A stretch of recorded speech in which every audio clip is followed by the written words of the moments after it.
1. The Jews did not believe in Moses, our teacher, because of the wonders that he performed. For whenever anyone's belief is based on wonders, he has misgivings, because it is possible to perform a wonder through magic or sorcery.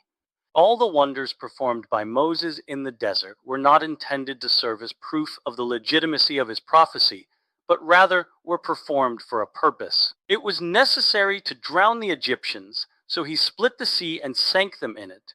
We needed food, and he provided us with manna.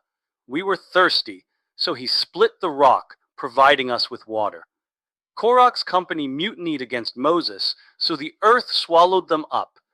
The same applies to the other wonders. What is the source of our belief in Moses? The revelation at Mount Sinai. Our eyes saw, and not a stranger's. Our ears heard, and not another's. There was fire, thunder, and lightning. He entered the thick clouds. The voice spoke to him, and we heard, Moses, Moses, go tell them the following. Thus, Deuteronomy 5:4 relates, face to face, God spoke to you. And Deuteronomy 5:3 states, God did not make this covenant with our fathers, but with us, who are all here alive today. How is it known that the revelation at Mount Sinai alone is proof of the truth of Moses' prophecy that leaves no apprehension? Exodus 19:9 states, Behold, I will come to you in a thick cloud, so that the people will hear me speaking to you, so that they will believe in you forever. It appears that before this happened, they did not believe in him with a faith that would last forever, but rather with a faith that allowed for suspicions and doubts.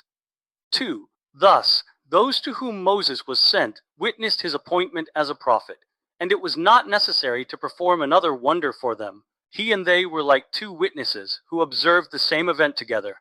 Each one serves as a witness to his colleague that he is telling the truth, and neither has to bring any other proof to his colleague. Similarly, all Israel were witnesses to the appointment of Moses, our teacher, at the revelation at Mount Sinai, and it was unnecessary for him to perform any further wonders for them. This concept is alluded to in the interchange between God and Moses at the revelation of the burning bush.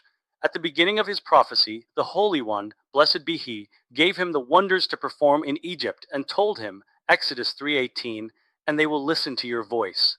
Moses, our teacher, knew that one who believes in another person because of signs has apprehension in his heart, and that he has doubts and suspicions.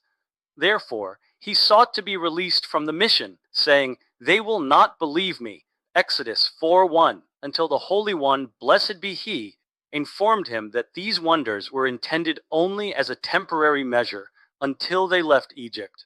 After they would depart, they would stand on this mountain, and all doubts which they had about him would be removed. God told him, Here I will give you a sign, so that they will know that I truly sent you from the outset, and thus no doubts will remain in their hearts. This is what is meant by Exodus 3:12. This will be your sign that I sent you. When you take the people out of Egypt, you will serve God on this mountain. Thus, we do not believe in any prophet who arises after Moses our teacher, because of the wonder he performs alone, as if to say, if he performs a wonder, we will listen to everything he says. Rather, we believe him because it is a mitzvah which we were commanded by Moses, who said, if he performs a wonder, listen to him. Just as we are commanded to render a legal judgment based on the testimony of two witnesses, even though we do not know if they are testifying truthfully or falsely, similarly, it is a mitzvah to listen to this prophet, even though we do not know whether the wonder is true or performed by magic or sorcery. Therefore, if a prophet arises and attempts to dispute Moses' prophecy by performing great signs and wonders, we should not listen to him.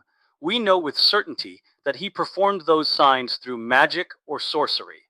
This conclusion is reached because the prophecy of Moses, our teacher, is not dependent on wonders, so that we could compare these wonders one against the other.